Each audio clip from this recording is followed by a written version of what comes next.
Is your WordPress site fast? Get a detailed report of just how fast your WordPress site is and easy steps you can take to make it faster. Go to wpengine.com/speedy for your free speed test. That's wpengine.com/speedy.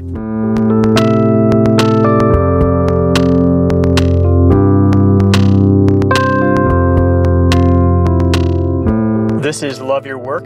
This show will help you define and achieve your own version of success. I'm David Cadavy, and I'm a best-selling author, a bootstrapped entrepreneur, and an award-winning designer. I've built a business and a lifestyle that fits my values, and I want to help you do the same. So, every Thursday, I bring you a new episode of Love Your Work. I seek out one-of-a-kind entrepreneurs and creators that break away from the pack. I dissect their unique paths and pull out the lessons so you can use them for your own journey. Learn how you can turn challenges into opportunities, how you can cut out the noise to focus, and how you can find the clues that will lead you to your calling.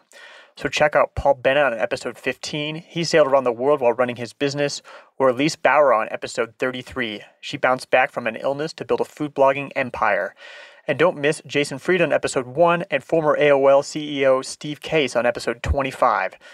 I'll also bring on experts who will help you be more productive, creative, and healthier. So check out neuroscientist John Cunios on episode 8, Ryan Holiday on episode 31, and Dr. Terry Walls on episode 35. This week's guest is co-creator of the #1 selling card game, actually the #1 seller on all of the whole toys and games category on all of Amazon. It's a game for horrible people, and it's also America's #1 gerbil coffin. It's called Cards Against Humanity, and you've probably played it before. Max Temkin and his friends were self-described nerds. They didn't play sports, they didn't have girlfriends, and they were all really bored. So they played lots of board games. They played Balderdash so much they couldn't even play it anymore because they knew all of the words in the game. So they became connoisseurs. They played so many games, they had to make their own. Cards Against Humanity started as PDFs you could download and print out. The game is still available this way for free on their website, but Cards Against Humanity has now independently produced and sold their game, making millions in profit. Listen to this interview to learn how to make a good impression on notable people, how to be ready to act when luck comes your way, what deep two psychological phenomena made Cards Against Humanity so explosively popular, and why is it important to figure things out for yourself. Also, learn how Max and his team made $70,000 literally by selling nothing, and nearly $4 million selling bullshit. And I mean actual shit from bulls. Here we go. Here's Max Temkin.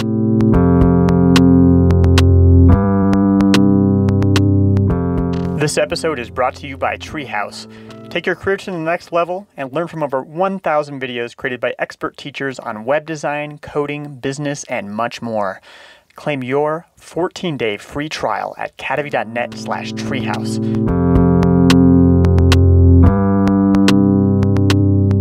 I'm here with Max Temkin from Cards Against Humanity. And Max, I gotta wonder, when you're at like a party or something and people ask you what you do, how do you answer that question? Well, that's an interesting question. I feel like, first of all, thank you for having me. It is very exciting to talk to you. But I've noticed, like, especially in the world of like tech, there is this real like status-based, job-based like hierarchy, and a lot of times people will walk up to you at a party or an event, and they'll be like, they'll sort of size you up, and they'll be like, "So what do you do?" And what they're trying to decide is like, should they spend the time to talk to you or not? And I hate that. That feels so gross. So I usually steal a line from my friend Merlin Mann, and he's like, the greatest thing to say to people is, "I'm a ceramicist," because no one's exactly sure what it is, and it sounds extremely boring. And if they're the kind of person who will stop talking to you if you don't have an impressive tech job, that will end the conversation. So that's always a nice like separate the wheat from the chaff kind of an answer. So you tell them that you're a ceramicist? Yeah, or sometimes I say I work with computers. You're a computer person? Yeah, I use a computer for my job. And then do you ever end up like getting to the truth of what you do in those conversations? I mean, I know that question sucks. Like, it hurts to even ask it to you because I hate being asked that question. So it just, it just depends, honestly. If I'm meeting like a perfect stranger at a restaurant, or if you run into someone and just making small talk with someone in the elevator or whatever, no, I never lead off with like that. I'm like a thing that I'm well known for. Like, it's just so boring. Like, it's boring for. I mean, frankly, just selfishly, it's boring for me. I don't want to answer the same three questions or hear the same three stories people have about Cards Against Humanity. Like, I'm much more interested in hearing about other people and what they do, or talking about other stuff that I do in my life. So I might tell people like I work in politics, which is true, or I'm a designer, which is true, or just I make games, I make board games, and that's usually a nice like opening for a Yeah, conversation. I think So especially in sometimes those. I was going to say, especially in those shorter conversations in the elevator, you don't want to get into a whole thing, and so like the most vague thing, I usually just say, "Oh, I have an internet business" or something. I learned the hard way that if I say, "Oh, I'm an author" or something like that, then I start getting into this conversation that is not interesting to me. Well, exactly, and the other thing is like I learned a great piece of advice from Ryan Davis, who's this guy, a video games journalist at Giant Bomb, who had such a way with people. Like, he was really the best person I ever met at having, he'd go to these public events, and he was very recognizable, and he would get just swarmed by fans. And he took the time, he talked to everybody, he made even before I knew him, when I was just a fan of his, and he made every single person feel so valued and so listened to. And I asked him, I was like, how the hell are you doing this? Because I go to these things and I'm like, ugh, get away from me. I leave people with such a bad taste in their mouth after we have an interaction. And Ryan was like, it's really simple. He's like, the first thing is just ask people when someone's excited to meet you, if they like recognize you from your work or whatever, they already assume, they already know all this stuff about you, and they already assume that there's this sort of relationship, which they do. They have a relationship with you and your work, but they forget. They don't often like come into it with the empathy to remember that you don't know who they are, and that they have something to contribute to the conversation. So he's like, the simplest thing is just say, "Hi, I'm Ryan. What's your name?" And that sort of almost cues them to, it sort of puts them in that mindset of remembering, oh, actually, even though I've seen this person on the internet before, we're meeting for the first time. Mm-hmm. And I'm sort of expected to go through to present myself to this person and be an equal in this conversation. And I found that question to be really helpful, really disarming. And, so even if I'm at a signing or an event, like anyone who comes up to the table to meet me, even if they already know who I am or they want to talk about something or whatever, I always start with saying, "Hi, I'm Max. What's your name?" And that sort of puts us on an equal footing. Yeah, it's something that I've noticed when I've met people who I've admired or something. I can think of some examples, and I might have seen it at a conference, and I go up to talk to them, and they're like, "Oh yeah, hi, I'm Jason," and they shake hands. And like, "Dude, that's Jason Fried. Like, I know who you are. Like, come on, like." You don't need to. It is disarming that way. But put yourself in Jason's point of view, because he goes to these events. Everybody there has read his blog. Everybody knows what he's about. Everybody's read his book. They all want to come up to him and say, "Oh man, your work means so much." I mean, listen, I've done this to Jason Fried, right? I went up to him and was like, "Oh man, rework, like it meant so much to me, and I figured out what to do with my business because of it, and like my whole life is like based on these things that you've written, and I use Basecamp for my job. Like I have a million things I want to tell him, but like." Yeah. But to put myself in his shoes, like he doesn't give a fuck about that. Like I'm just some guy coming up to him, and he wants the same enjoyment out of the conversation that I do as the fan, right? So I've also found just my advice for like if you're in that situation, you're meeting someone who's like someone you really look up to or whatever, they're just a human being, and they want to have that human connection the same way that you do. And there may come a point in the conversation where you can say, "Man, your book really changed my life," or "I really love this thing." But just keep in mind, like a lot of the times that's more for you than for them, right? You're really doing something for yourself by sort of having that like selfish sort of emotional catharsis where you're telling someone how important they are to you. I mean, that's really about you, not them. Well, that's actually an interesting thing. You might have some more tips for me on that. As like a person, if you speak at a conference, which sometimes I'll speak at a conference, and sometimes people will come up and then, they'll say thank you for things that I've done or books, or like my book and things like that. And I really appreciate that. But then after that, it's sort of like a really dead, uncomfortable conversation. I kind of want to get out of it, but it sounds like you just say, "Oh, hi, I'm David." That's one thing that helps. Is there any other like mental tricks that you've learned to make those more enjoyable?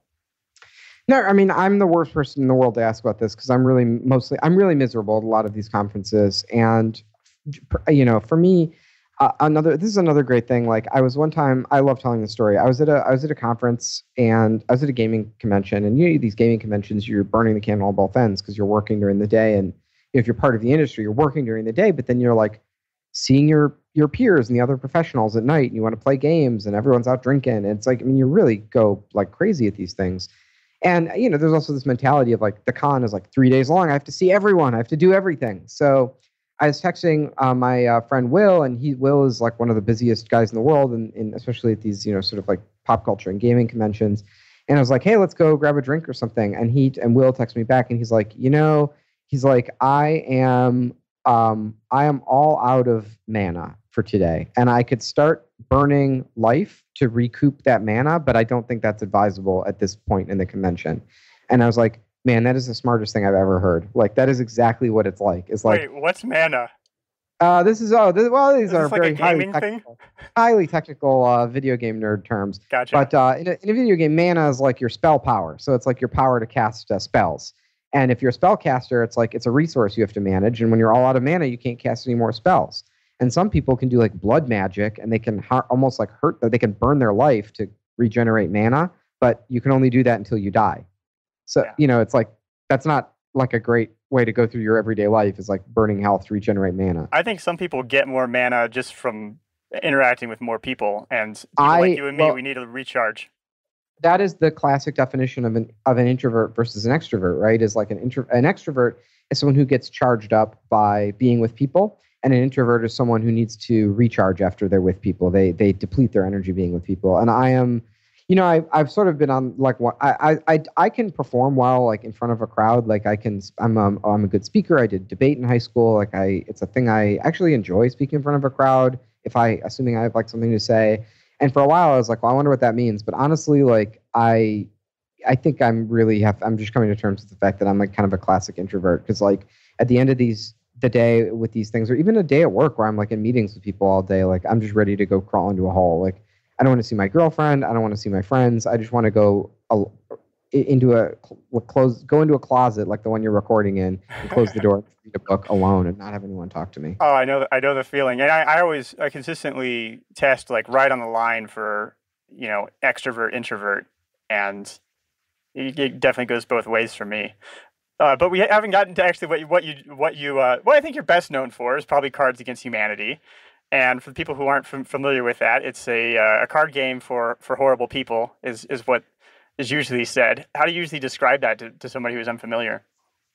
Oh man, I don't know. It's a Cards Against Humanity is a comedy party game. It's extremely simple. It's truly one of the dumbest games ever made. Basically, there's you get this box of cards. There's black cards. There's white cards. One person plays a black card to the group, and that card is like a question or a fill-in-the-blank phrase. And then everyone else in the group has this hand of the white cards, and the white cards are sort of jokes or ideas that could be surprising or funny or offensive or sad or interesting, or tropes from pop culture. And everybody sort of tries to play the white card to fill in the blank in the black card just to make the judge laugh. So, there's more rules and stuff to that, and people can get competitive and they can take it seriously. But really, at its core, it's just this sort of play experience to where you and your friends can make each other laugh in sort of a safe, presented, unscrew-upable way. Yeah, and like as an example, like a black card might say, before you go, Mr. Bond, I need to show you my blank. And then somebody could play a card that's like my pile of sex toys or something. And then everybody competes with different white cards they fill in the blank with, right? So you can make who has the funniest one. Right. And so how did all that start? Well, it's the sort of abridged version is me. So Cards Against Humanity is this project made by me and 7 friends. There's 8 of us, and we're all like Jewish kids from the suburbs of Chicago who went to public school together. We grew up together, so we were always the nerds in school. We read like sci-fi books together and like played video games together, and we were friends with each other and sat with each other at the lunch table because like other people didn't want to sit with us. We were always the like nerdy like underbelly of the school. And we just have a long like history over years and years and years of like making comedy things for each other and trying to make each other laugh and making our own games and sort of coming up with this stuff. Like I think especially like before you had the internet, like that was what especially like nerds did, was you would like get together with your nerdy friends, and if you had money you could go buy games or something, but if you didn't, you just sort of make stuff up for yourself and try and come up with that thing that made you laugh or pass the time or whatever. And Cards was something we made when we were in college, and it was just sort of the last in a long line of these like kind of comedy game prototypes and improv games that we would play together. And it was the first one we made it for this like New Year's party where we had a bunch of people and we wanted a game that would work for a big group. And it was the first thing we worked on where we were like the next morning we woke up and we were like, wow, that was really funny. Like not just as an in-joke for us, but like it was like objectively like people who didn't know us were laughing at it. And that was kind of new. So we were like, maybe we should keep going with this and see what happens. And so, I mean, so you were this tight-knit group of friends. You're you're like making up games, you're playing pranks on each other and things like that. What were like some of what were like the first games that you can think of that you guys made together? Well, we were always really obsessed with this game called Dictionary Dabble, or it's also called Balderdash. Do you know that game? Oh, Balderdash is great. Yeah. Yeah, so that was kind of our go-to game, and we actually wound up playing that so much that we learned the words, and we couldn't play it anymore because we knew someone would always remember the words that you're not supposed to know, the dictionary words. Mm-hmm. So then we sort of took the scoring mechanism of Balderdash, which is the way it works. But I should probably explain this game. The way it works is like one player is the judge, and they read out a word that is a dictionary word that no one's ever heard of, like a really obscure word. Then everybody has a slip of paper. They write down a fake definition for what they think that word is that could be plausible. And the judge sort of secretly writes down the real definition for the word and then collects all the answers and shuffles them up and reads them all out to everyone. Then everyone votes on which one they think the real definition is. And if you can get points if you vote for the correct word, the correct definition, or if other people vote for your fake answer and you sort of wrote the best fake answer, then you get points that way. So we sort of took that and we started making like other sort of comedy things that weren't based on dictionary words. So like one of our first game prototypes was it was actually inspired by this thing Brian Eno made called the oblique strategy cards. And like one of our parents had a copy of that deck or something. So we kind of were mashing that up with Balderdash. So you would ask a question to the group that was like, how would you, it was like, if you're confronted with like a creative problem, how would you solve it? So, something along those lines, right? And then everyone would answer. If I was the judge, everyone would answer, how would Max answer this question? And then I would answer how I would really answer this question. And then everyone would vote, and you'd try and pick out, like, did anyone write a better answer for me than I did, right? So, but that game never worked for anyone who wasn't us because they didn't know us, right? So it was really hard to play with people who you weren't already close with. So we started writing more like comedy ones. So we were like, if you could only eat one food for the rest of your life, what food would you eat? And then you'd guess what the judge actually said. And we played that for a while, and we realized like everyone was trying to make jokes, and it was sort of inviting people to be funny and be shocking and get the group to laugh. But most people were bombing. Like they were writing these answers that were cruel, or they weren't funny, or they were making people uncomfortable. And then we were sort of like, it sort of hit us of like, you know what, we really need to like write the questions and the answers. And that's where it really started coming together. Then when we sort of created the like pick two mechanic, where there's cards that have two blanks and you're doing wordplay and mashing things up together, that's kind of creatively like where it really opened up. Yeah, so once you started adding some structure to it, then people couldn't kind of go off the rails to hurt other people's feelings and stuff. Exactly. And we always had this concern of like, well, at some point we're going to make this game so simple and controlled that people will feel like they're not doing anything. But that never happened. I mean, people do feel as though they're creating their sort of own comedy creation just by playing a funny white card. And that's great. Like that's kind of the secret weapon of cards, is that people really can sort of authentically feel like they're making their own joke, even though they're doing it within the sort of safe confines of this comedy system that we've created. I love how you kind of became such aficionados of games that you knew all of the words that were in Balderdash and it got boring. Like that's an enormous amount of game playing time. Hundreds of hours. I mean, yes. The things we would get, that's nerds though. nerds get into something and they get all the way into it. And, you know, especially when you're a kid, you know, it's like when you're that nerdy kid in middle school, it's like, well, you come home, you like finish your homework in 20 minutes. You don't have a girlfriend, you don't have other friends. Like, it's just, you're not playing sports. It's like, what would we do? We'd get together and like watch comedy things and play games until we knew every possible thing to know about the game. Mm-hmm. And I mean, now that game, Cards Against Humanity is, I was just looking on Amazon, it's the #1 best-selling toys and games product on all of Amazon. So hugely popular. And as I understand it, when you first started the game, it was really just like PDFs that people could download and they could print it out and play it for free. Yeah, and in fact, the whole game is still available that way. I mean, it was never any sort of plan or goal that this would be a commercial product, or certainly that even if it was a commercial product, that it would be one that we made money on. You know, of the cards guys, I was actually the only one of the guys who had sort of previously worked on a game. I made a very popular game when I was in college called Humans versus Zombies that was sort of a precursor to Cards Against Humanity. And it's like this huge game of tag. Happy to go into a little more detail on that if you want. But like, essentially, it was this big game of tag. We felt that it was very important that the game was always free to play.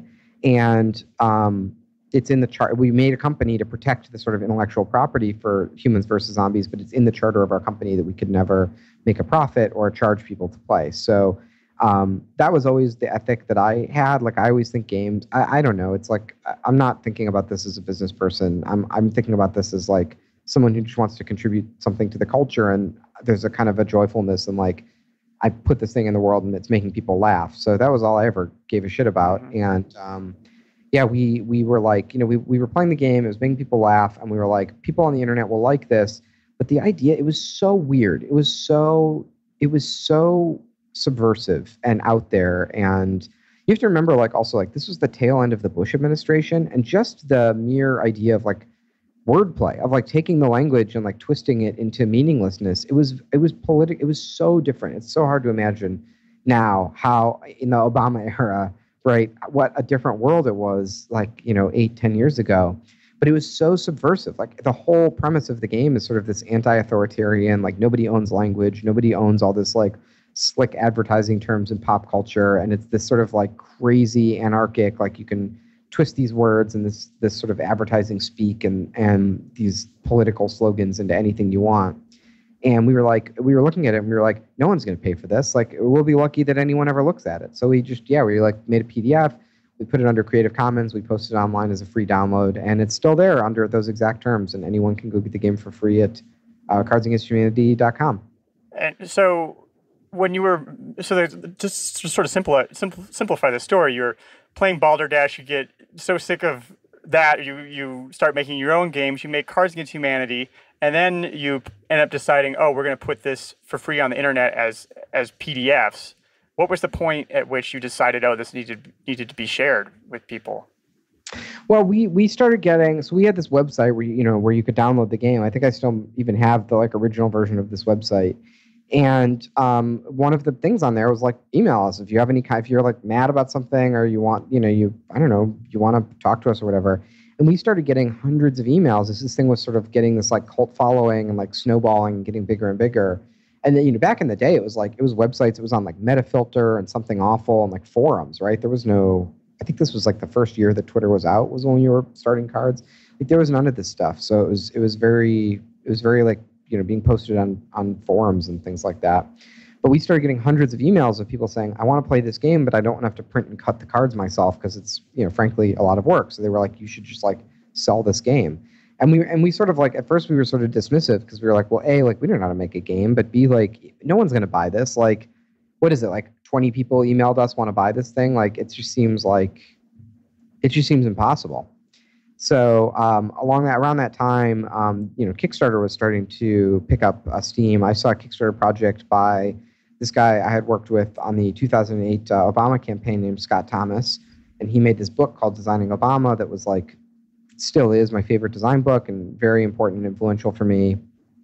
And I saw how Kickstarter, I was like, this took this thing that, took this idea that I wasn't sure anyone would care about, which is like the insider baseball design process of how the Obama brand got built. But it let Scott make the most pure expression of that book that is humanly possible. I mean, there was no creative sacrifice was spared to make this book exactly right.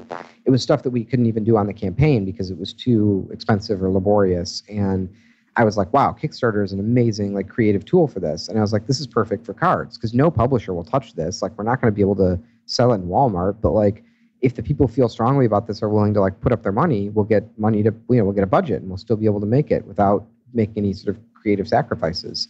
So we wound up asking for $4,000, which was more money than we or anyone we knew had. And it got $15,000 in Kickstarter. And that was sort of the beginning of the company. We took all that money and did a first printing and sold that and used that money to do a second printing and sold that and used that money to do a third printing. And then eventually it just became a business. Mm-hmm. And it's interesting that you sort of felt like people wouldn't buy the game. I imagine you've learned some things since then as far as how consumer behavior works and such. Were there any like sort of standard beliefs that you had that changed since that time when you thought people wouldn't buy it? No, I mean, if I could go back and give myself advice, at that time, it's interesting because like people come, here's another way to think of it. People email me every day and they say, I am working on a game and I play it with my friends and it is the most fun game in the world. It is way more fun than Cards Against Humanity. This game will be huge. What should I do? How do I make $1 million on this game and make a fortune and become famous for making this game? And the advice that I would give them is don't plan on that. Like nobody makes money making games. Nobody gets a good kind of famous making games. It is such a crapshoot. There's no predicting it. Everyone who's successful has some story they want to spin of like why they're successful. They're like, well, every morning I wake up and I have a bowl of oatmeal and that is the secret of my success. And if you two just wake up and have a bowl of oatmeal, your game will be successful as well. And nobody really, I mean, the truth is, I don't think anybody really knows why they're successful. Everybody has their tips and tricks and clever things they're going to say that are like, well, these were our 10 strategies that we did or whatever, but they don't even know because what's their control group? They don't know if that's what was successful or not. I would say, here's what we did that was, I'm not going to say it'll make a project successful. I'll say, here's what I think we did that increased here's a way to think about it. My grandpa always used to tell me that he's like, in life, there's smart and there's lucky. And he's like, most people get lucky a certain amount of times in their life. Like everybody gets lucky sometimes. But being smart is like putting yourself in the position that when you get lucky, you can seize on it and take advantage of it. That you're like positioned correctly, that when you get lucky, you're like, A, you have to recognize it. You have to be like, wow, this is a lucky break happening right now. And B, you have to be like, I better do something about it and know what to do.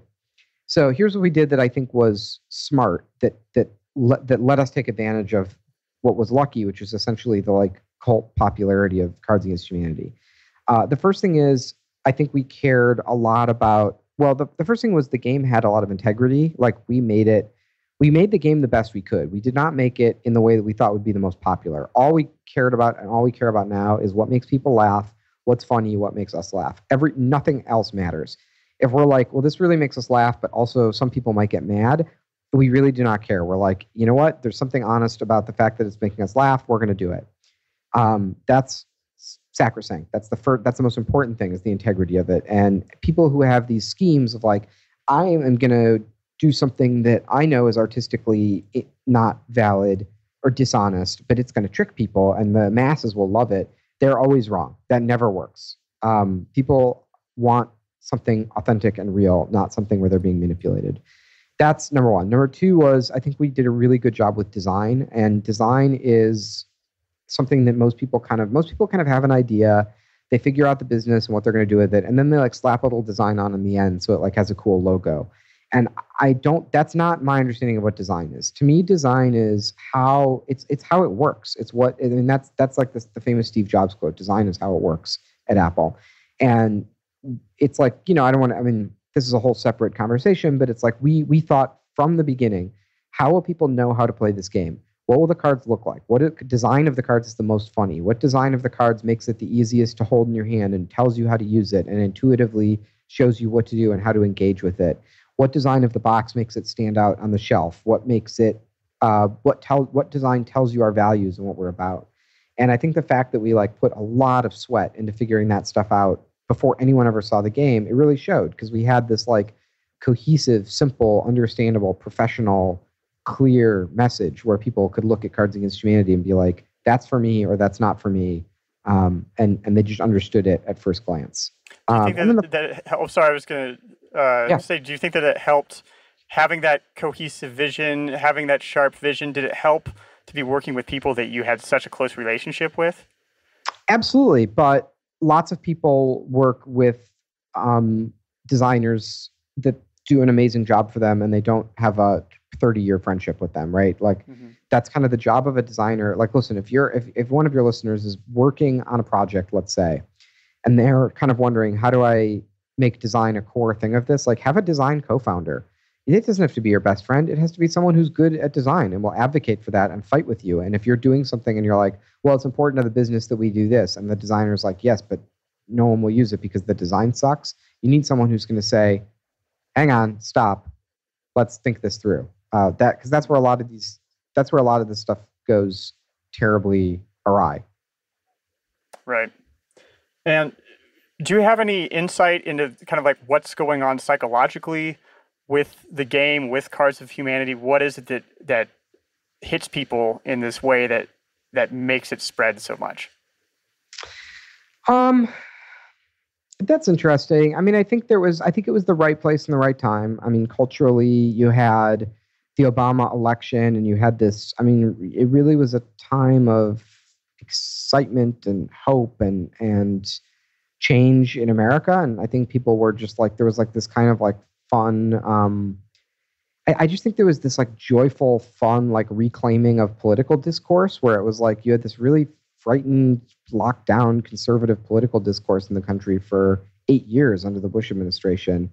And people kind of came out of that and they were like, wow, like it's like we're going to have a national conversation about race and we're going to have a conversation about gay rights and all of these things that were just, I mean, people forget. It's like in 2004, John Kerry lost his election because of gay marriage. That was the single issue that the Republicans seized upon to win a national election in this country.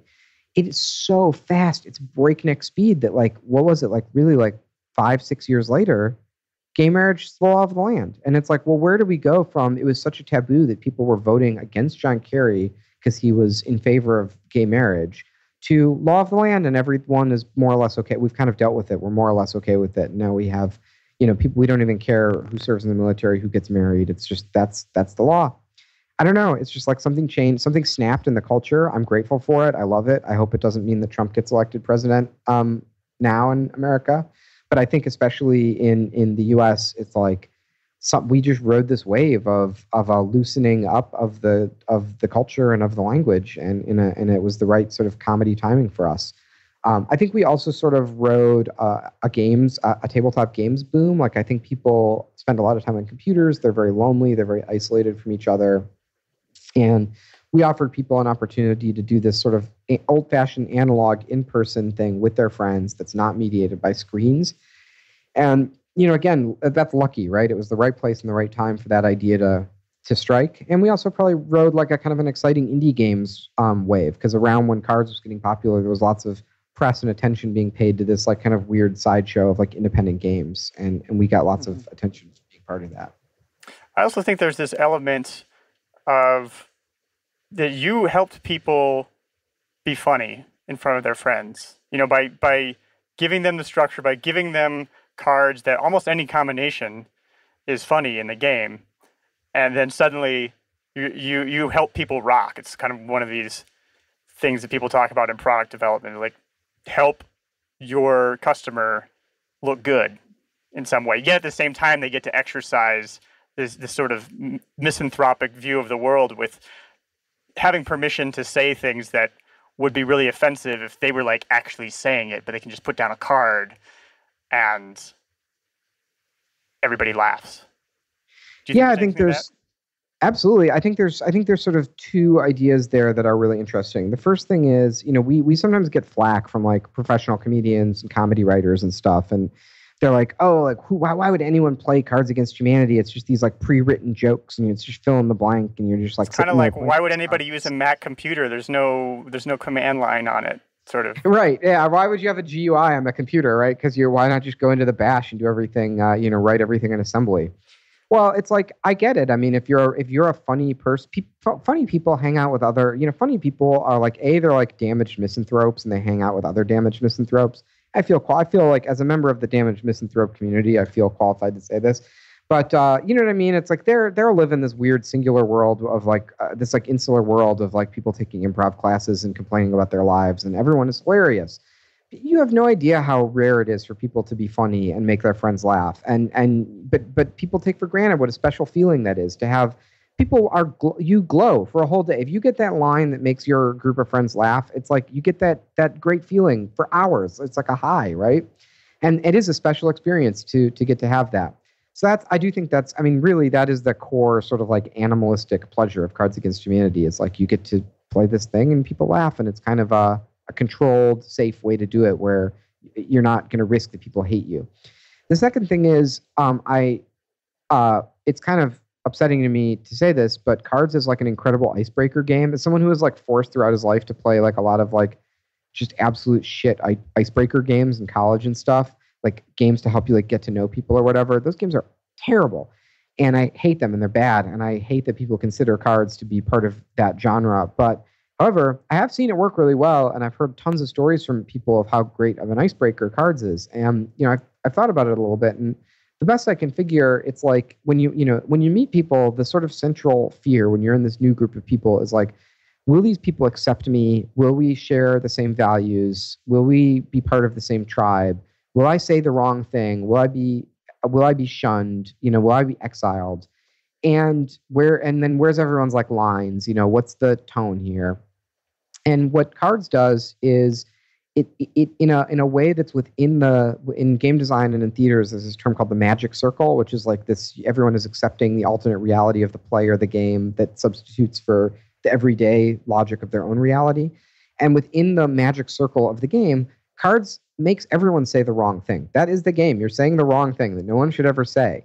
And in a way, it's sort of like, for a group of people who are just meeting or getting to know each other, it's like everyone's going to come out. They're going to say the absolute wrong, inappropriate thing. Everyone's going to laugh at it. And then it's like, okay, we're all okay. We're all human beings. We all have a sense of humor. We're all on the same team here. Yeah, I think that's a really accurate description of what's going on. And I've also really admire some of the promotions that you have had for Cards Against Humanity. I think it was, Christmas time, Black Friday. You raised the price of Cards Against Humanity. You've sold boxes of bullshit, like literal crap from bulls, and people bought that as like, was that a Black Friday deal or was that a Christmas time thing? This is just sort of an interesting. It's just sort of like an interesting story of how we do all of our marketing. I mean, Cards, mostly out of necessity because we've been broke for most of our company's history. We don't spend any money on advertising, so we're always looking for something we can do. But nonetheless, it's very important to us that we get some attention on Black Friday because that's when everyone buys things, right? Or around the holiday, really not on Black Friday, but around the holidays, right? We want people to be thinking about Cards Against Humanity and to consider buying it as a gift because, like, we have employees and we want to pay their health insurance, and we want to like buy groceries and stuff. So that's just the business. So it's very hard. And like I think the obvious answer is like, oh well, we should just buy ads and we'll like compete against like Hasbro and Mattel and whatever and like advertise our game. Fortunately, no matter, even if we spent all of our money on ads, we'd never get a tenth of the advertising budget of a big toy company like Mattel, right? So what that leaves us with is like we have to fight like a guerrilla war. Like we can't fight the battle on their terms. We have to like pop out of the bushes and ambush them. So we're always looking for those opportunities. Like Black Friday is kind of our big one, where everyone has some like big blowout corporate PR thing, and they're spending tons of money to promote it, and it's this big thing. And then we swoop in and we do something that's basically very free or low cost, but it's like very out of left field and surprising. and we get just a lot of earned media and attention and comedy value out of it, and sort of capture the stories. Because everyone on Black Friday, the whole press, everyone on the internet, everyone's looking to write a story about Black Friday, and we feel like without spending almost any money, we can usually come in and get a better story that is more in line with most people's values about what Black Friday means. We're going to take a quick break. The other day I saw an ad for something that I wanted to buy, and I'm telling you, I was really ready to buy it on first sight. It was that cool. So I clicked on the ad, and then I waited, and I waited, and I waited. So I went back to Facebook, and I saw a bunch of cool stuff there. I saw a video of some people climbing on top of some tall buildings, and then there's this really interesting article about antibacterial soap. And, you know, I never did end up buying that product. Actually, I can't even tell you what it was. I forgot. You know, speed matters on the web. People want instant gratification. If they don't get it, they're always a click away from something more interesting, which is why I used to obsess with trying to get my WordPress site optimized. I would mess around with caching plugins and setting up a CDN and playing with image sprites. And, you know, there were a lot of other things I would have rather been doing with my Saturday nights, but it did work. My traffic went up and my revenue went up. And I wish I would have had this WordPress speed test tool back then. You just enter your website and you get a detailed report of just how fast your WordPress site is and easy steps you can take to make it faster. So go check it out. It's at wpengine.com/speedy. You're going to get a free speed test. That's wpengine.com/speedy. And it's like a perfect positioning move too, because everybody's zigging. Everybody's saying, oh, here's our great deal. We're going to give away free TVs at Best Buy or something like that. And then you're just saying, well, I think one of them was, you give us $5 and you don't get anything. And you have to like click a box. Like, I agree that I understand that I'm giving you $5 and I'm getting nothing at all in return. And obviously that's going to be a great news story, because who else would do that? Yeah, well, and you know what's funny is, like, we're actually, like, that promotion last year, it's like escalates every year, and that thing we did, that promotion last year that was called the One Day Only Give Cards Against Humanity $5 sale, and it was like, the idea is like, it's like you can buy, the best thing to buy on Black Friday is nothing. Like on Black Friday, everyone is selling you something. But Cards Against Humanity is the only company that has the integrity to sell you nothing. And we are selling it for only $5. That is an incredible price. For only $5, you can get nothing from Cards Against Humanity. It's a great deal. And you know what's funny is, like, that's actually like third level recursive, like jujitsu anti-Black Friday marketing. So Black Friday, first of all, it's so disgusting. It comes right after this day in the U.S., Thanksgiving, where you're supposed to be thankful for what you have. And then it's this just disgusting orgy of consumer, frenzy where everyone is like bashing into each other, trying to get like cheap electronics and bullshit they don't need. It really is offensive, and we hate it. And most Americans feel this. I think most people hate it. Even the people participating in it hate Black Friday. Everyone hates Black Friday. So the first level, the lowest level of Black Friday sale is a sale, a coupon, right? And when we were first thinking of like, how do we parody this? We were like, well, let's do a coupon for 1 cent off. Well, you get a 1 day only 1 cent off Cards Against Humanity coupon. And ultimately we rejected that idea. We made us laugh and we were like, this is funny. But ultimately we were like, oh, I still feel a little weird about this.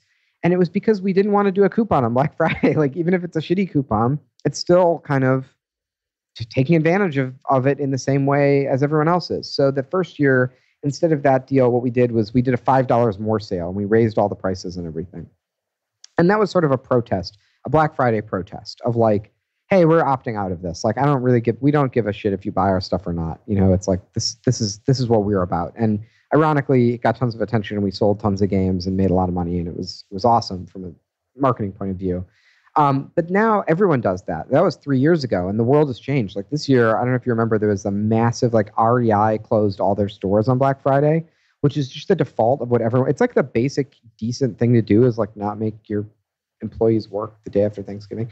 But it's just like they made such a fucking promotion. They were in the New York Times. And they had TV ads. And it was like they had some fucking hashtag on Twitter. Where it was like we're closed. REI is closed. It was a big national promotion of how proud they were to be closed. They were like, go outside and like adventure or whatever. And it was just such this gross marketing thing. And they clearly weren't on vacation because they were all marketing their stupid hashtag on Black Friday. So it's like, now it's like Well, we can't even do that anymore. It's because that's been co-opted by corporate culture as well. So it's like it's not even cool to be like we're not doing anything on Black Friday, or we're closed, or we're taking our store down. So that's why we're like, well, even that's really dishonest because you're still selling shit to people on you're still using Black Friday to sell. Of course, we're doing that too. But at least I feel like the fun thing about the like give us $5 thing is at least we have the integrity to be like, hey, we just want your money. Like, like we're a business. Like, come on, pony up. And there's something so crass, but also like honest about that. Like we even call it like we email people about it. We describe it as like I think we described it as it's time we've launched like a desperate bid for your attention and money. Like we're just like so transparent about it. And there's a way like I always love thinking about this as like an improv scene, which kind of goes to our roots in like Chicago comedy, where we create this improv scene and we're like, in improv, you always have this false premise, and someone always starts off the scene and they're like, a family having a fight or whatever, right? And there's always that moment of tension of like, are the other actors going to be into this? Is it going to happen? Is it going to come together? Is it going to be funny? You have that moment of like, ooh, what's this? What's going to happen? Is this real or is it not real? So we put out that thing and we're like, hey, give us $5. And there's a counter on the website and you can watch it tick up as people give us money. And we have no idea. We honestly had no idea what was going to happen, if people were going to get mad or what. By the end of the day, we wound up raising $70,000 from people. So tons of people came in and gave us $5 because they thought it would be funny. And the way I see that is just like an improv, that is the public. They're our scene partner in the scene that we're performing for the broader world.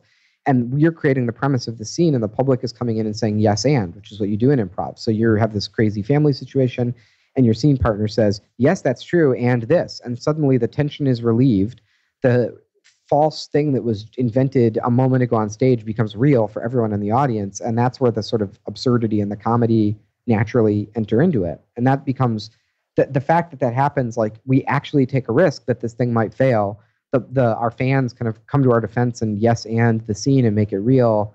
That is like an irresistible story. Like everyone wants to post about that. They're like, it's just like watching improv. It's the magic. It's like, I cannot believe this is happening in front of my eyes right now. When it's bad, it's really sad and pathetic. It makes you feel terrible. But when it's good, it's like transcendent. You're like, this is magical. You make it easy for them to sort of complete the joke Exactly. that you're making, and it makes them feel good. And it's actually perfect because it goes perfectly with Cards Against Humanity. Like if any old business did the exact same thing, it wouldn't really work. Now REI positioned theirs as a go outside, which makes sense. But as you said, maybe that wasn't exactly the purest way to do it, but it tied in perfectly to sort of the misanthropic posture of Cards Against Humanity. Yeah, I think that's such a good observation that it's kind of like the game itself of like, well, we're giving people this framework in which they can be funny. And what makes it funny is them playing their part in the scene and giving us $5. And, some people did get mad. They were like, I can't believe these people are spending $5 for nothing. But another way to look at it is all the people who did that. Well, it's like we went from being from nothing happening to having this story in like the Wall Street Journal of like that this crazy thing happened. And like $5 is pretty cheap for that kind of a joke, right? Like everyone, it's like kickstarting a crazy practical joke. It's like, well, what's the value in that? No, it's funny. It's like putting this thing into the culture that's funny, and all these people help make it. I would put $5. I backed a project on Kickstarter for the comedian Kurt Brownholler to skywrite Over the Sky of Los Angeles. How do I land to hire a skywriter to write that? Like, what did I get out of that? Nothing. It's funny. I'm glad I made. Like, I'm so happy I made that thing happen. You did get something out of it, really. I did, yeah. And it's the same way. It's such a stupid way to look at value, to be like, well, what object, what physical? Did you get a TV? Well, no. We got an experience in my life and a story and a thing I did with all these people. Well, think about it this way: the things that most people buy on Black Friday or that they buy in general, a lot of it is imaginary. A lot of it is feeling. A lot of it is how is it going to make them feel about themselves to have this particular piece of clothing, or this is Coca-Cola's entire advertising thing is okay. We've got sugar water, but all the advertising is about how is it going to make you feel, etc. And that's part of what you're buying. So there's this idea of buy nothing day for Black Friday, which is is great, but like you were literally had people gave them an opportunity to take an action that was like a protest against this ridiculous cultural phenomenon.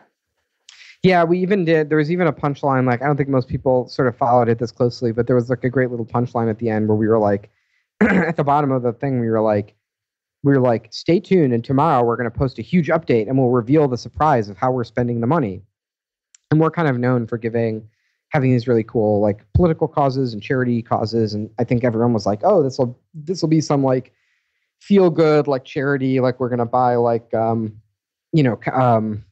classroom projects and Donors Choose, or we'll buy like goats and cows for people through Heifer International. Like I think people were expecting this like feel good, like sort of buy ourselves out of the doghouse, like move at the end of this. And we teased it. We were like, sign up, we'll update you. We're going to post the update on like the grand finale surprise of how we spend the money. And then we posted the update and we were like, surprise, we kept it. And we just took all the money and like gave it to all our employees. And then we posted a receipt of all the stuff they bought with it. And we were like, you know what? That kind of, in a way, that kind of has to be the punchline of this. Like, that's terrible. Yeah, but it has to be, right? It would be, in a way, it would almost take it kind of like neuters it for me to like, yes. Oh, we gave it all to charity, right? Like, yeah. No, it's really gross. It's like, it's not Cards Against Humanity's way to half commit to the premise, right? So the premise here is we're doing this over the top obnoxious thing where you can just like give us money, and it's just this crass celebration of receiving money and spending money on Black Friday. And then it felt like, well, we're cutting the legs out from under this joke if we don't follow through on it. So, and people, you can check it out. Actually, it's a really funny page. It's cardsagainsthumanity.com/Black Friday, and that's kind of this huge annotated receipt of all the things all our employees bought with this money. And that was also hilarious because nobody expected this would make like this much money. We thought we'd make like $1,000 or something, right? And that still would have been funny, but this was like over the top. I remember like that night, I had to like text people, and I was like, "Hey, good news, bad news. Like, good news, I'm giving you. Everyone gets $4,000 to spend on whatever they want. Bad news, you have to spend it in like 3 hours so we can make this website." Oh, so they had to spend it right away. Yeah, because we wanted to post. I mean, this receipt is actually accurate. Mm-hmm. I mean, because otherwise it would just be like kind of any other business that uses giving to a charity or something as a basis for getting people to buy more things, which has its own taste to it. Exactly, and we do. I mean, we have over the last couple of years, we've raised over $4 million for all kinds of cool causes. Some of them I mentioned. We run this like scholarship for women getting degrees in STEM fields. We've done really awesome things with our money, but we don't advertise it like, spend, 5 cents from your pack will like go to this thing. Like, it's always just a quiet thing that we do that is like in line with the values of our company. And it's always surprise people with it afterwards. So besides all these charitable things, I think there's like a really subversive element, like you were saying, to everything that goes on with Cards Against Humanity and your various pranks and things like that. And it seems like this isn't something somebody can just do haphazardly. Somebody has to really have like a deep understanding of the way that they think that the world fits together, and to be able to toy with that. I think of it like the way that like a really good stand-up comedian, like Louis C.K. as an example, is very clear if you listen to enough of his stand-up that he has a very well-defined viewpoint of the way that the world works. Is there something like that underlying everything that you're doing? Yeah, and I mean, I think the company definitely has values and things that we stand for, and sort of like a political view on the world. Like I would say we're we're sort of philosophically materialist and definitely politically progressive, and yeah, I mean that comes. I mean we have lots of like we're not a company that's afraid to take like a political stance that our fans don't agree with, or whatever, and we just did this election pack that's like raising tons of money for Hillary Clinton. Was it hard to deal with the first couple times that people were angry at you? No, because I don't know. I mean, there's Cards is a big organization. I can't speak for everyone, but for me, my whole life I've spent working on campaigns and elections, and I've done local, state, national elections, and even when you win in an election, half the people hate you. They're actively rooting for your failure and working to stop you from doing what you want. So you just grow a thick skin. Like I people email, even when we did this we've done a bunch of anti-Trump stuff in this election cycle, like very, very pointedly. And we get occasional mean emails from people calling us names and they're mad or whatever. And it's like, what do? We email them back. We're like, sorry to lose you as a customer. It's, what can you do? It's like, ultimately, we feel like in the long-term interest of our business is like, we would rather have a smaller audience that has rational, non-hateful beliefs about the world, because we'd rather make things for that audience than try and make things that appeal to everyone. Like, I just don't think the game would be good or funny if it appealed to everyone. I think that's like a valuable skill or attribute to have, to be comfortable with having people say something, being angry with you and things like that. Because I think there's a lot of people out there who, I've talked to so many who say, oh, I think about starting a blog, or they think about doing certain things, but that's one of the things that holds them back. Is just that the thought that someday somebody's going to leave a mean comment, and they totally will, and they should be so lucky. I shouldn't tell this story because hopefully it doesn't get us in trouble. But we had this, we're doing this thing with this project with Amazon. I can't go into too many details. Who knows if this thing will ever work or not? But I don't care anymore. But it's like we had this joke we wanted to do. It included this image of two men kissing in it. I mean, it's like that's just sort of our. It has a political purpose within the product that we're doing. And it's a really great joke. And it was like part of the design of this thing that there was this photo of two men kissing. And it's like in place of an image of a cultural, of a more like conservative cultural image. So we're like taking this old fashioned thing and sort of giving it the 2016 update. I just had this crazy call with Amazon this week, and I was on the phone with all these fucking suits from Amazon, and they were like, oh, well, this is a contentious issue and it's going to be a press headline. And well, we're not trying to comment on current affairs. And I was like, what's wrong with you people? Like, what? I was like, do you have no spine? Like, who cares? Like, if some bigot is like, I'm mad that Amazon sold this thing that has two men kissing. It's like, well, then they shouldn't be your customer. Go let them buy something from the store, right? Like, I just can't stand that. I really got. It was like a really mean call. I kind of took off on them. So I don't know. This whole project may fall apart because neither side is willing to compromise. Well, I mean, you're dealing with an organization that maybe wasn't as comfortable with ruffling people's feathers, but it's not even that. It's not. I hate that. I mean, I just to push back on that a little. It's like, I hate that both sidism, that false both sidism. Gotcha. It's not like oh well, we have one opinion that you should be able to do this, and Amazon has another opinion, and it's just like, well, it's just two opinions out there. No, we're fucking right. Of course we're right on this. If you're gonna Amazon sells, they sell the thing we're parodying with two straight people kissing on it. Why can't we sell the thing with two gay people kissing? You know what I mean? It's it's not an issue with two sides. It's just not. It's not a moral relativism.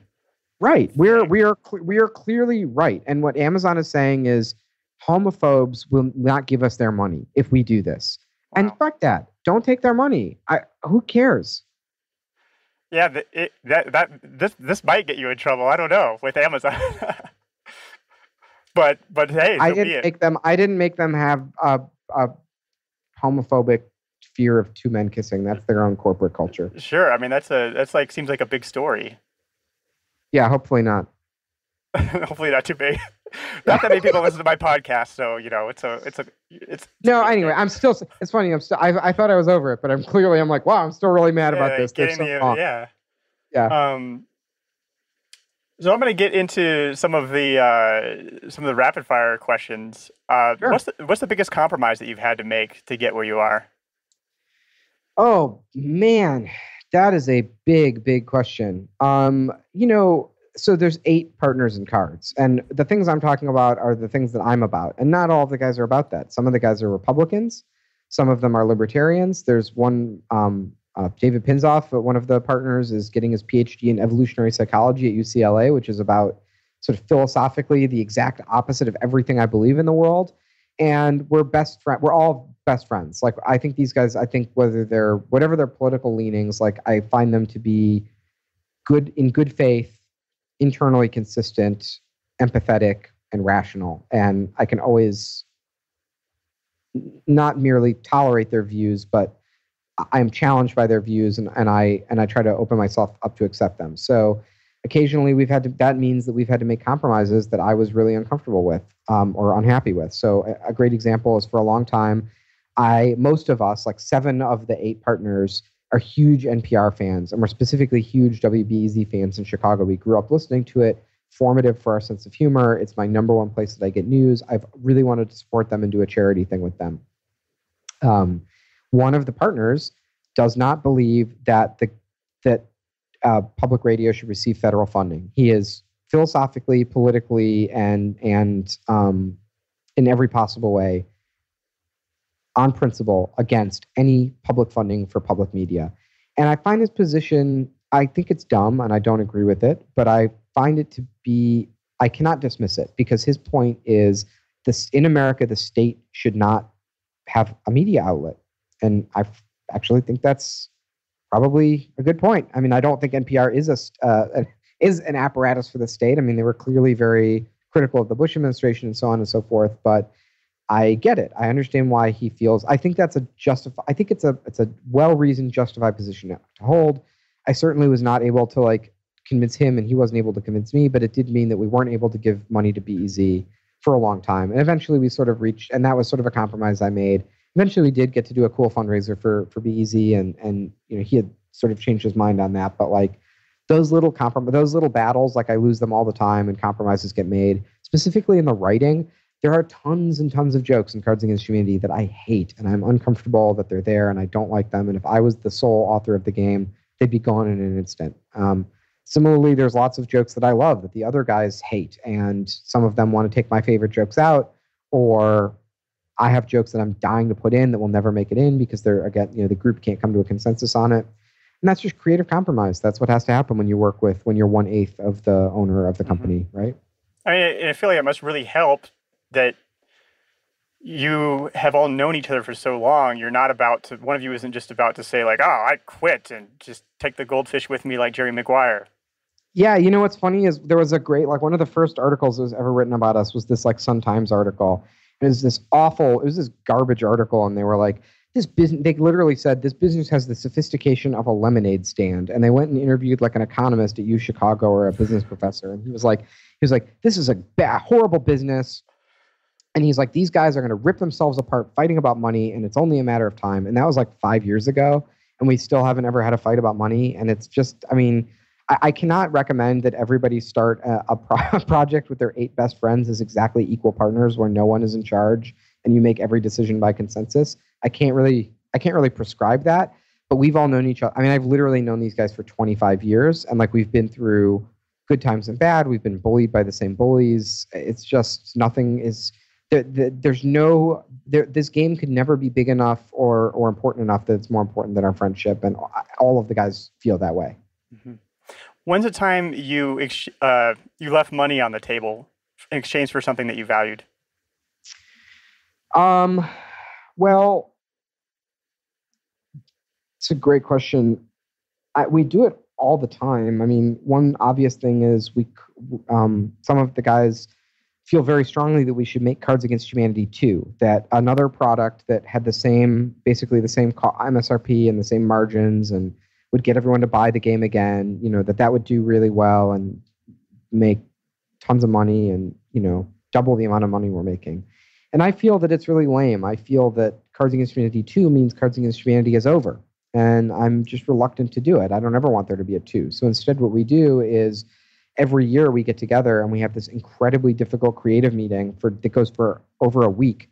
And we go over every single card in the game, and we usually replace about 1/5 of the game. And so every year it gets renewed.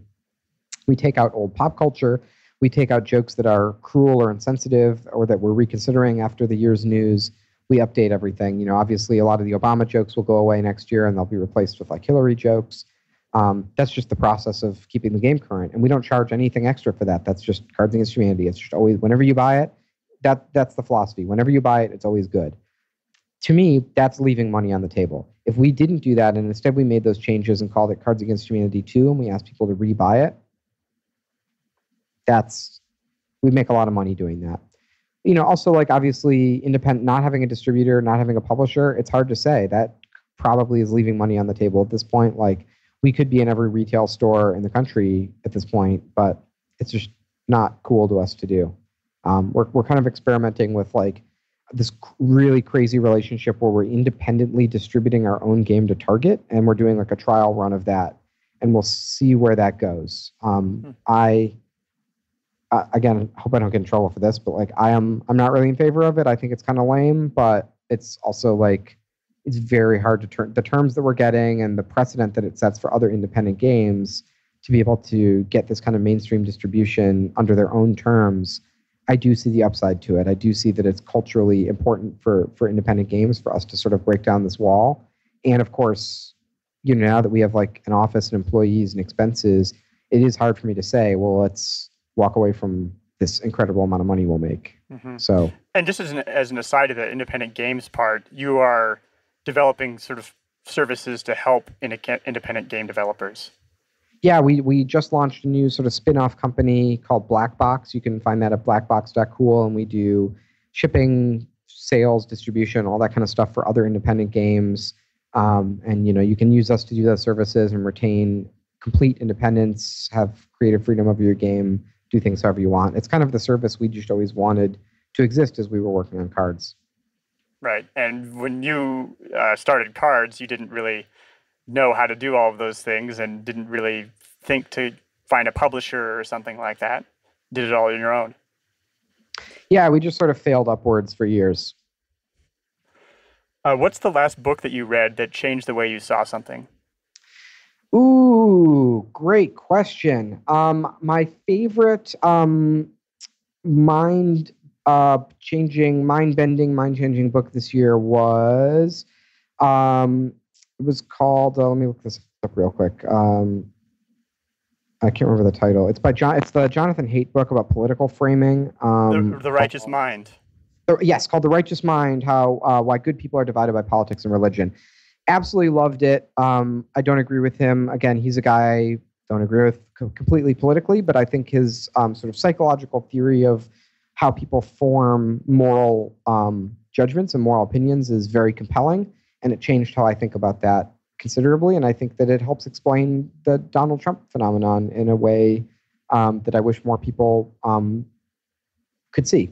In that he's sort of hacking. He's sort of hacking people's sensitivity to various things, or absolutely. I mean, one of the things that he talks about in this book is that there are lots of different moral matrices, and liberals almost completely care about what's called the harm-care moral matrices. So liberals decide whether things are moral based on whether they harm or care they care for or harm the greatest number of people. So liberals are almost completely utilitarians in their moral reasoning.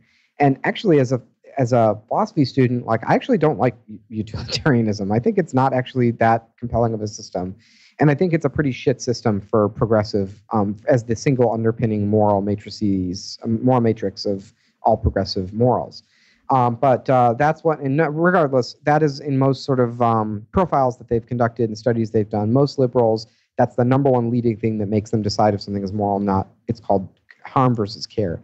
Conservatives, on the other hand, take into account 6 different moral matrices that sort of they use to decide whether something is moral or not. That they do care about harm versus care.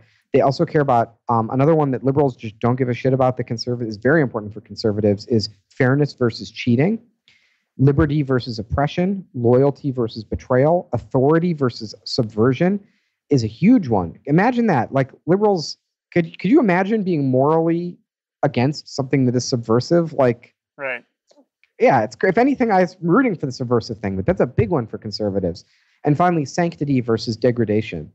And Trump he's hitting all of those. And he does it in ways where liberals are scratching their heads, where he's saying, well, he's going to harm people, right? That's the whole response to Trump is this guy is harmful. He doesn't care for people. He's harmful. On our one moral matrix of harm versus care, he is in the harm side. So therefore, he is immoral. But to about half of the country, here's a guy who's talking about fairness versus cheating, liberty versus oppression, loyalty versus betrayal, authority versus subversion, sanctity versus degradation, right? I will bring respect and honor back to America. I will solve our problems as an authority figure and make people obey me. I will make Americans loyal again. I will demand loyalty from all of these different groups. I will give liberty to the right Americans and oppress the wrong Americans. This is the language that half of the country speaks. Of course they love Trump. And of course liberals are in the corner scratching their heads going, is this guy for real? Like, does anyone hear anything in this? Yeah, he's very compelling. Anyway, that stuff, that really blew my mind. And I really recommend this book by Jonathan Haidt. I'm also reading a lot of plays recently. And that's kind of the other thing that's blowing my mind. It's kind of, I've never read plays before. I was like forced to read some Shakespeare in high school. And I don't know, I just sort of like got interested. I've been seeing some more theater and like it's a thing I don't know anything about. And I just read this play called Arcadia by Tom Stoppard. And I think it's like the funniest, smartest thing I've ever read. So this is a whole world. I'm sure people are rolling their eyes, but it's like a whole world that I just didn't know was out there. And I'm really enjoying. I might check it out. I've been meaning to like read screenplays one of these days, but haven't gotten around to it. Now, The Righteous Mind, just an aside to that, I don't know if you've heard it or not, but there's a really interesting podcast conversation between Sam Harris and Jonathan Haidt, and they're definitely not Sam Harris is totally agreement. Sam Harris is a fool. I can't stand to listen to Sam Harris. Okay, well that's that would be an interesting discussion to have, but probably not on the probably don't have time for it on this podcast. Yeah, probably. Do you make your bed? Most days. My track record is not perfect. It's not like a thing for you. No, it's not a big part of my life. I have heard that like successful people make their bed, and I've also heard people say the main reason to make your bed is like whatever else happens during the day, however bad it is, at least you made your bed. And I find that really compelling, but not enough to make my bed. Mm-hmm. All right, surprisingly few of the guests on this podcast who I think are pretty successful people. Surprisingly few of them make their beds or make a thing out of it, at least. Yeah, I mean, it's not. I'm a very like tidy person, but it's kind of a functionalist thing for me. Of like, it's. I have like terrible work discipline, and I kind of just like I kind of just follow my. It's very hard for me to force myself to do something I don't want to do. Like, I really have no self-discipline. So when the sort of like muse strikes and I'm like ready to work on something that's difficult, like sometimes you just get that. You have the right amount of coffee and you're like, fuck it, I'm going to write this thing. Like, let's go. Then it's like, if I can't find my pen, it's like game over. Like, I'll go play video games for 3 hours. So like, it's just very functionally important for me to like have a tidy workspace and know where all my stuff is and have all the tools I need, because I'm always scared of like the moment will strike where I want to do some work and then like something will be wrong, like my computer needs an update or I can't find the file or the art. It's always where the software wants to update is when it's time to, or your phone runs out of space. Exactly. The moment that you need to like shoot a video or something for work. And do you have a final message for all of our listeners who are trying to find their own version of success? I do, as a matter of fact. So I get asked very often on podcasts like this or when I speak to sort of give advice to people based on things I've learned from cards. And, it's tempting, right, to do that thing where it's like, oh, well, I have a bowl of oatmeal and you should too. And a lot of business books and business talks are like that.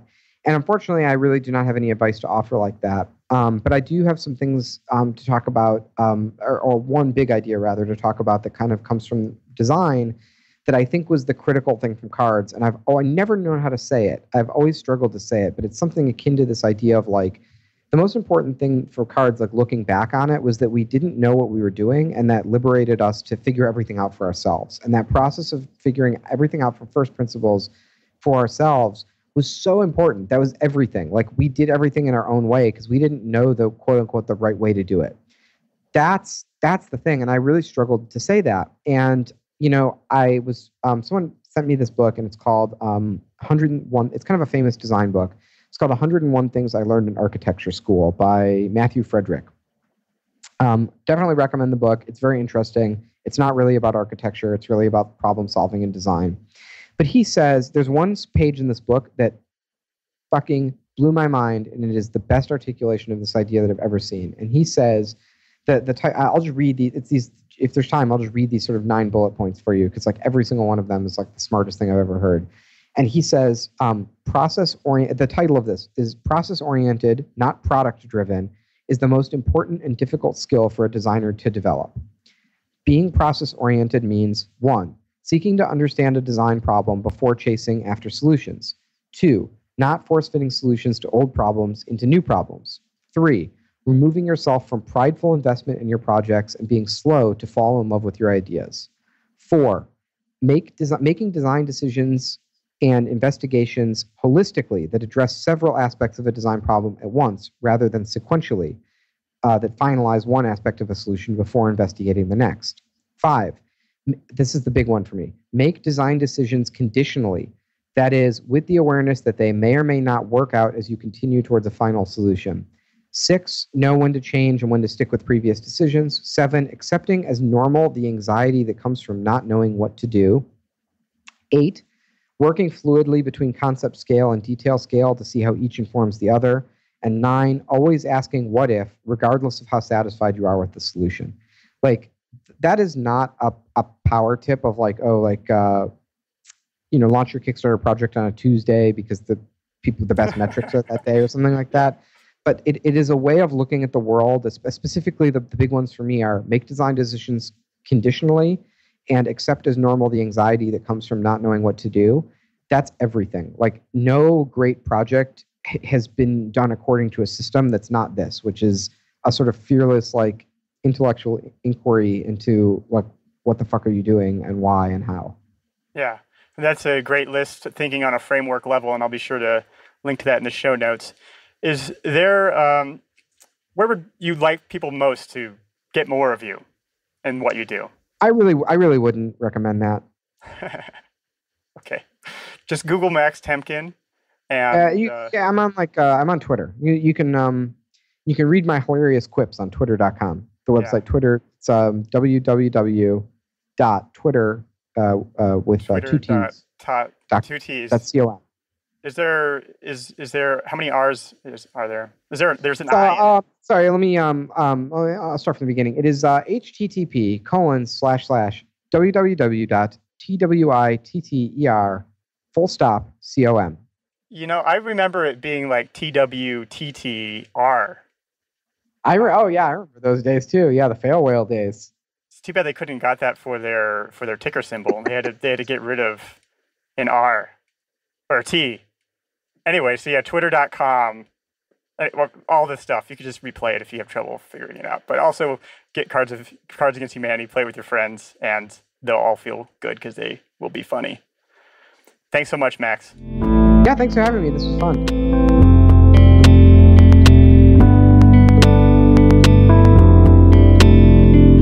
Love Your Work is brought to you in part by Audible, and they'd like to give you a free audiobook. Choose from over 180,000 audiobooks on any subject you can imagine. Just go to cadavy.net/audible to claim your free audiobook.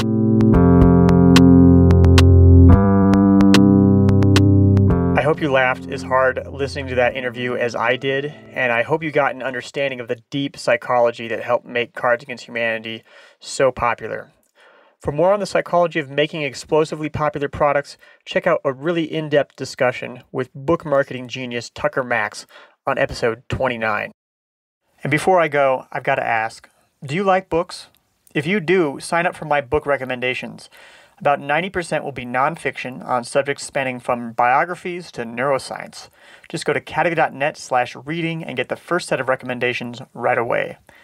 This has been Love Your Work, and I'm David Cadavy. The theme music for this show is See in You, performed by the Album Leaf, courtesy of Sub Pop Records. Love Your Work is a production of Cadavy Inc.